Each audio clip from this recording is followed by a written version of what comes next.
What's good? What's good? The Olympics in Paris have started, and that's been an interesting thing to watch, them trying to force the various green agenda initiatives onto the athletes, like no AC in the rooms, and then also like plant-based food options, etc. Commies gonna commie, as they say.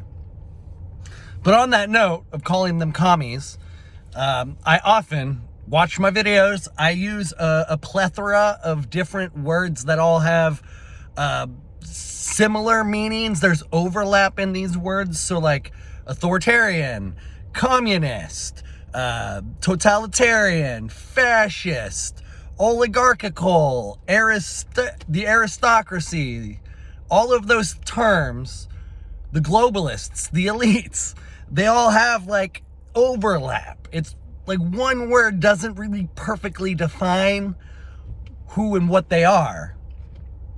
One word I often do not use, and it's intentional. I maybe have used it a few times, but I challenge you to go look through my videos and find me times where I've used this word. So today is the day that I'm going to start incorporating this word into my lexicon. Satanic. These people are truly fucking satanic. And I've avoided using that word partially because I'm not a Christian, and so I don't want to, for me to acknowledge they're satanic, I would then have to inversely acknowledge that there is God, and that's not exactly true, in that I can, and I've just had this realization recently, that I can look at them and say, they believe Satan is real. They want to worship evil. They are not good people.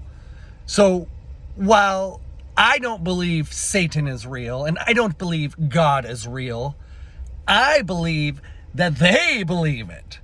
Or if that they don't believe it, they have found enough motivation within the force concept, like enough motivational force, energetic force around the concept of Satan that they decide to act in the way that he has been depicted in our society. So even if they don't technically believe in Satan, they have decided to act satanic. And actually, on the inverse, which I might be more inclined to identify with, people like me who don't acknowledge God, but do acknowledge some of the values within Christianity, we would be considered culturally Christian. I'm not entirely opposed to being lumped into the cultural Christian group. Especially now, let me get to what brought this to be. I've seen things in the past, you can look at the media and the symbolism that they put out there, and it's sketch. But last night I think it was last night or the night before, when they had that Last Supper recreation with all of the trans people, they were that was a blatant act of mockery. And I asked myself, why would you be mocking this group if you weren't maybe really opposed to them? And then I'm like, who's really opposed to Christians? Oh, satanic pedophiles. And I do use the pedophile, that one you'll see in my past videos, because I have said the media and our politicians are overrepresented by pedophiles.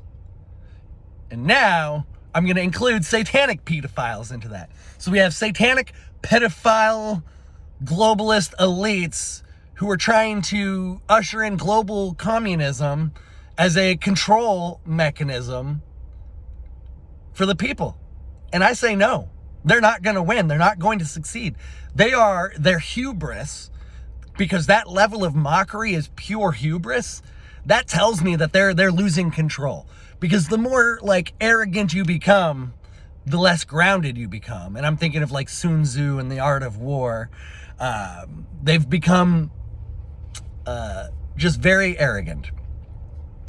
And so I am now leaning towards being a cultural Christian.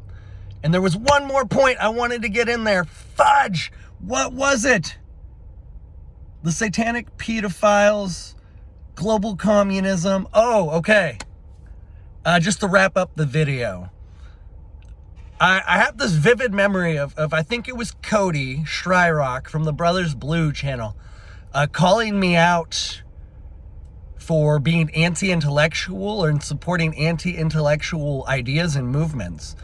And I would say I am anti-intellectual.